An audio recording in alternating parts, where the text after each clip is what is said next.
Your Excellency, President of the 79th Session, United Nations General Assembly, Ambassador Philemon Yang, United Nations Secretary General, Excellencies, Heads of State and Government, distinguished delegates, ladies and gentlemen.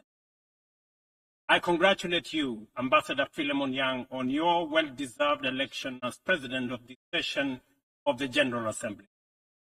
Mr. President, I welcome the choice of your theme, Unity in Diversity for the Advancement of Peace, Sustainable Development, and Human Dignity for Everyone, Everywhere, which resonates with the core principles of the 2030 Agenda and aligns closely with the core values and mission of the United Nations. Excellencies, the world is at a challenging moment and in a most precarious international situation. The promise of the United Nations Charter, save succeeding generations from the scourge of war, has been profoundly shaken. From land to sea, and from air to the outer space, global peace, security, and stability are increasingly under threat. Conflict, tensions pervade every frontier, undermining the collective security that international cooperation upholds. Cases of polarizing narratives, factionalism, social upheavals, organized crime, war, and stockpiling of weapons of mass destruction are at an all-time high. Great power rivalry is intensifying, provoking regional competition and inducing geopolitical and geoeconomic realignments and tensions. The subtle nuances of them versus us has produced negative coalitions, wars, tensions, as well as eroded trust and confidence in global multilateral.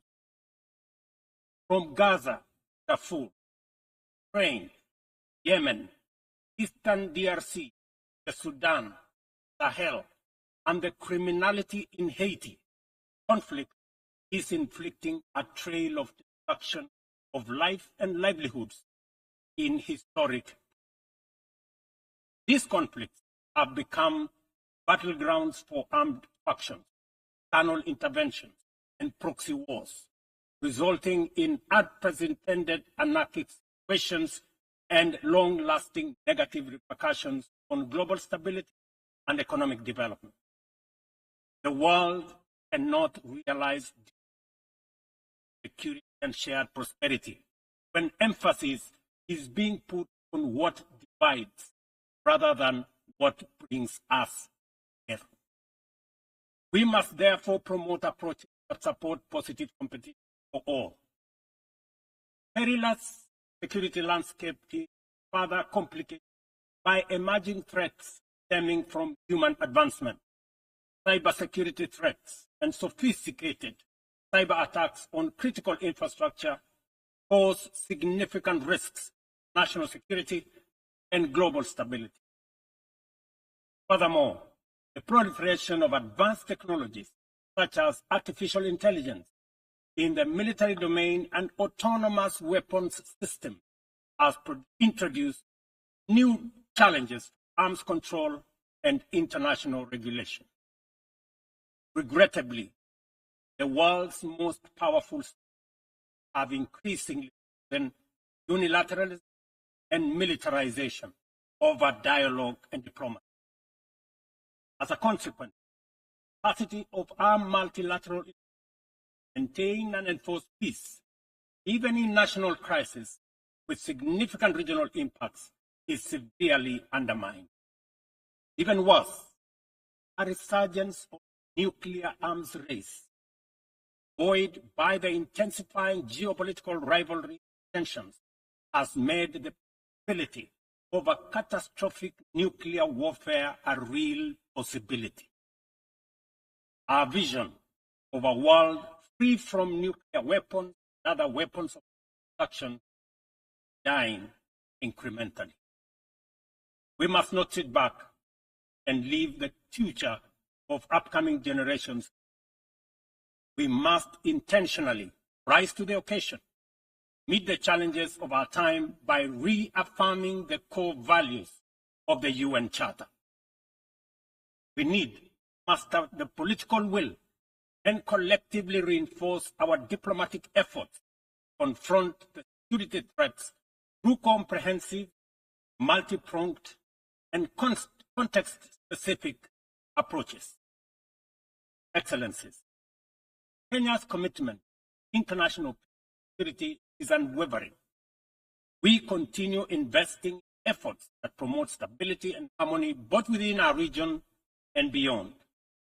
We are committed to continuing to mediate, facilitate, and support peace initiatives and processes in our region, contributing to peace operations and the UN peace missions.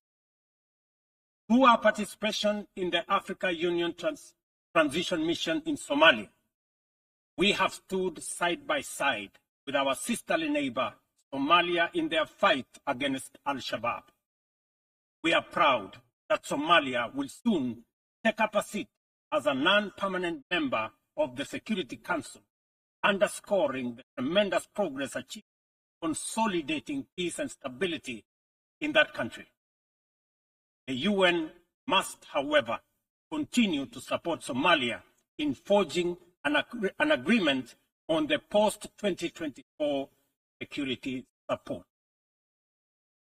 Kenya welcomes the adoption of the Security Council Resolution 2719, establishing a framework for financing Africa Union peace support operations through UN-assessed contributions, thereby enhancing our collective efforts. A well-funded AU peace operation are not only an African priority, but a global good, considering the complexity and interconnected nature of emerging threats to international peace and security. Earlier this year, under the request of the leadership of South Sudan, I launched the all-inclusive Tumaini initiative, bringing together the warring parties and the political leadership of South Sudan to address the root causes of the protracted conflict in that country. I commend the leadership of South Sudan, all the participating parties, for their commitment to the peace process. I also thank all regional and international partners for their unwavering support, both political and financial, to the South Sudan Tumaini initiative. Ladies and gentlemen, at the last General Assembly, I announced Kenya's readiness to lead a multinational support mission to Haiti at the Haitian government's request. Following the Security Council's authorization under Resolution 2699, Kenya has deployed 382 specially trained police officers to Haiti. Just a few days ago, I had the opportunity to visit Haiti, witness the work of our officers in the field, and observe remarkable progress on the ground. Our support for the Haitian National Police has significantly advanced the pacification of cities and towns, protected critical infrastructure, and relieved many communities previously held captive by criminal gangs. I also commend Haiti's political leadership for forging an agreement and a promising roadmap towards free, fair, and democratic elections. We are deeply grateful for the financial and logistical support the United States, Canada, and other member states that are shouldering this heavy burden. This has been critical to the MSS's deployment thus far. However, Kenya and other Caribbean and African countries are ready to deploy but are hindered by insufficient equipment, logistics, and funding. I appeal to all member states to stand in solidarity with the people of Haiti by providing necessary support, either directly to MSS contributing countries or through the UN Trust fund.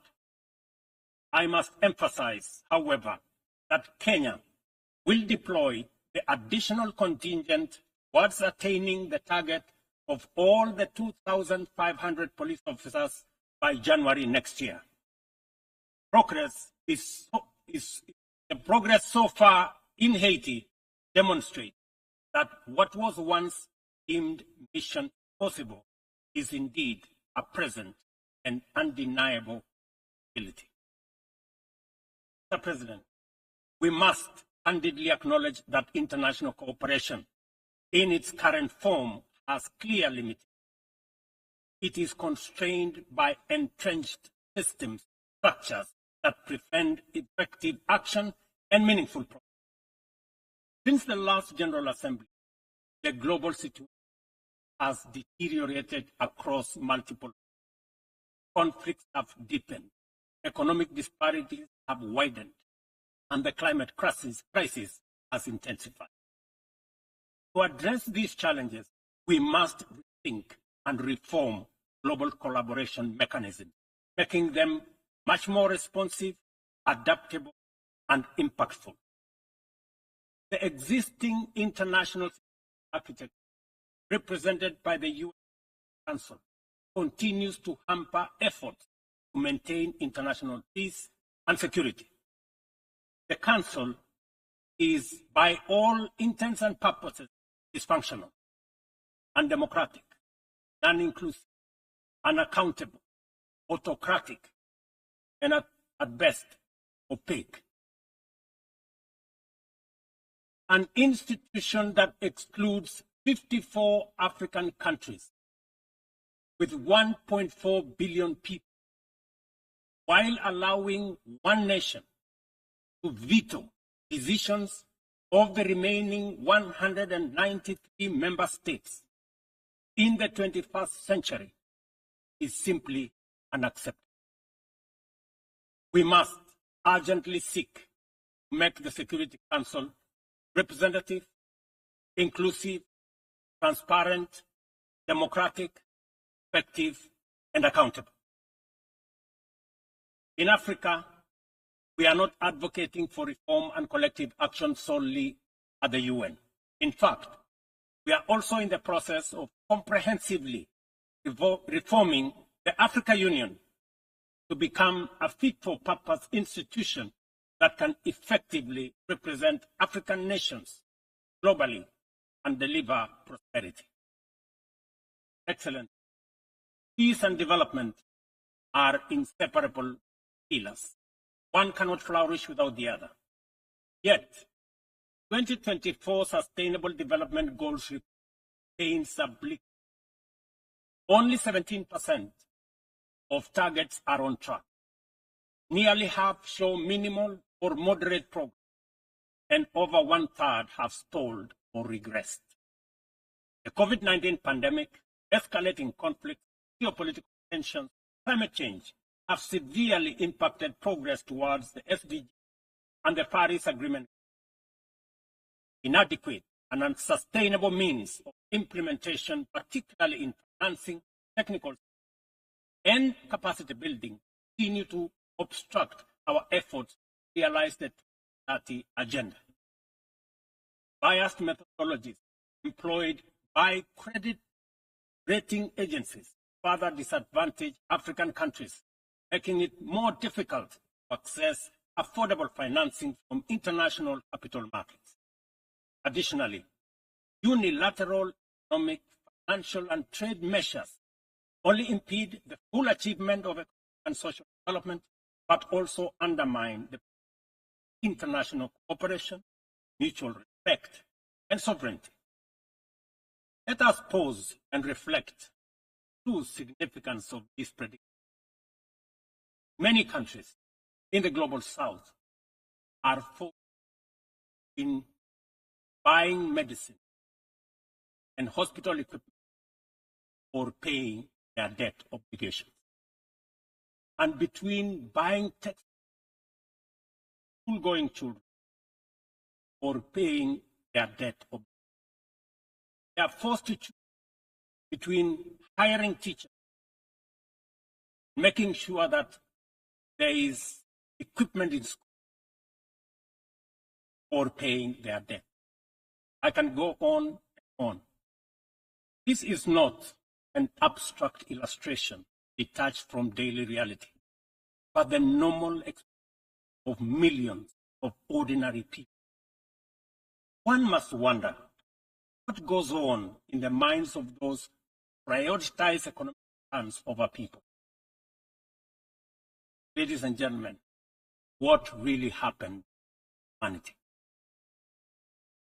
Addressing these deep-rooted challenges requires transformative changes to build a more equitable and resilient global. We have outlined many of these solutions in the Pact of the Future, demonstrating our clear understanding of what needs to be done.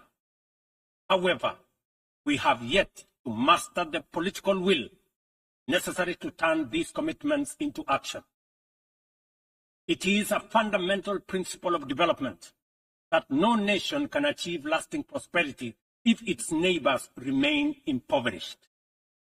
Our economies are interconnected, and the well-being of one directly impacts the other.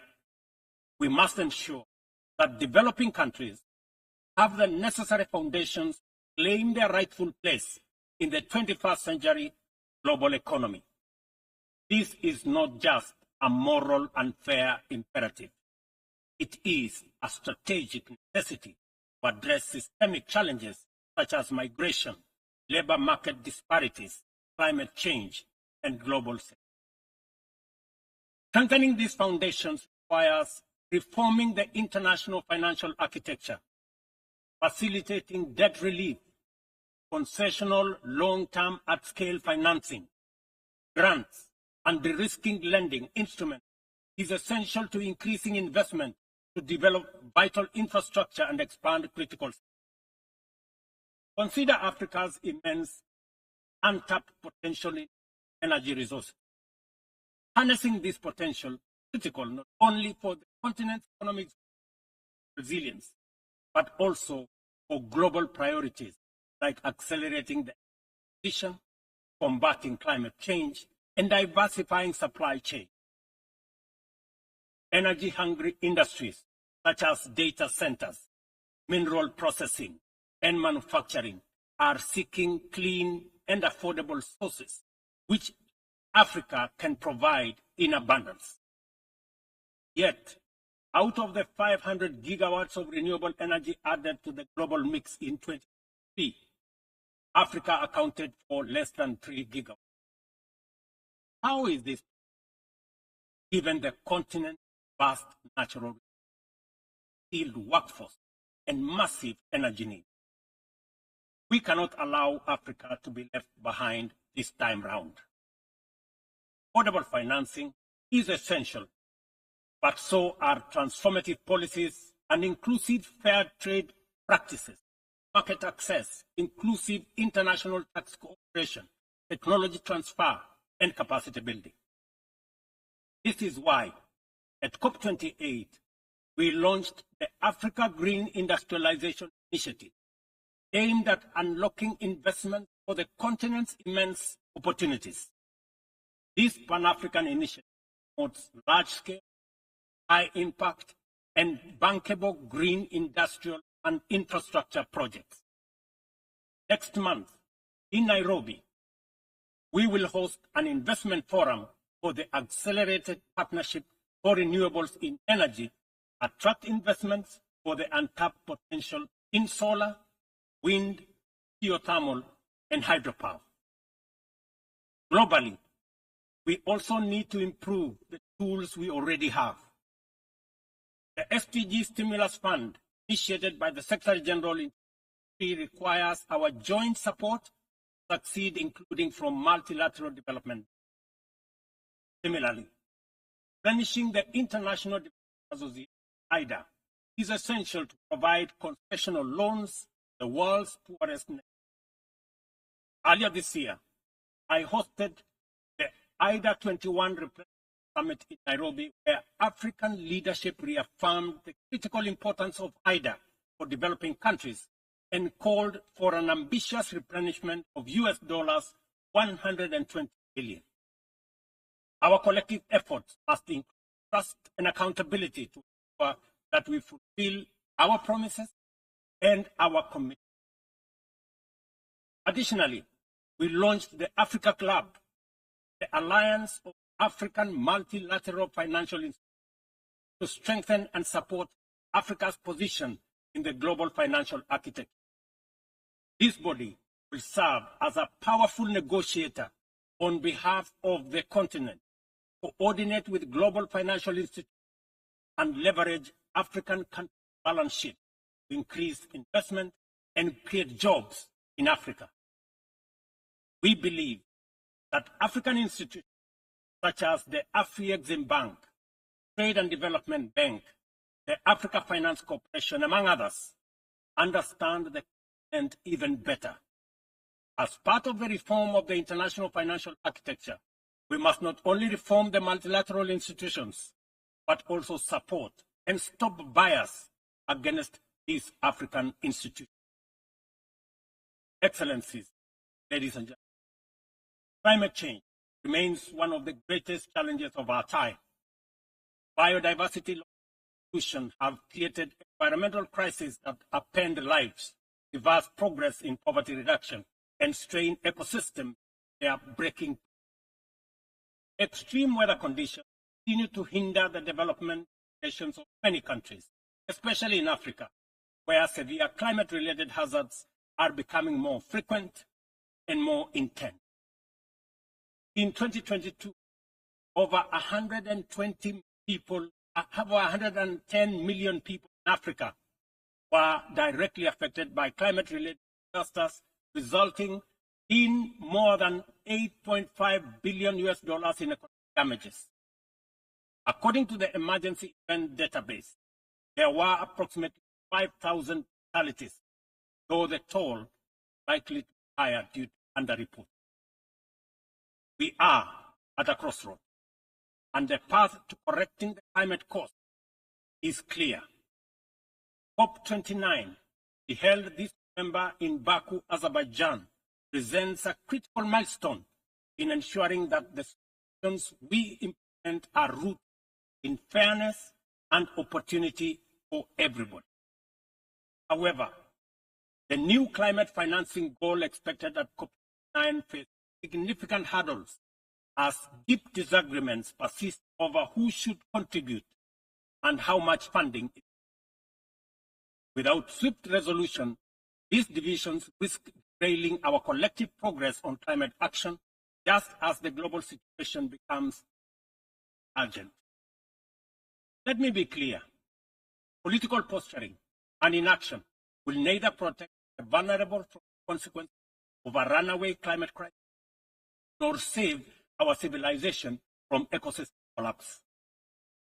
It is therefore critical that all nations step forward to meet this moment with ambition and responsibility.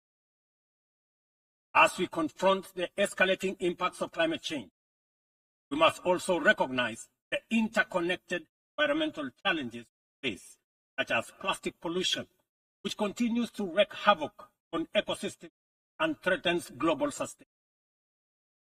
It is imperative that we adopt a robust global plastics during the 5th round of negotiations done in the Republic this November.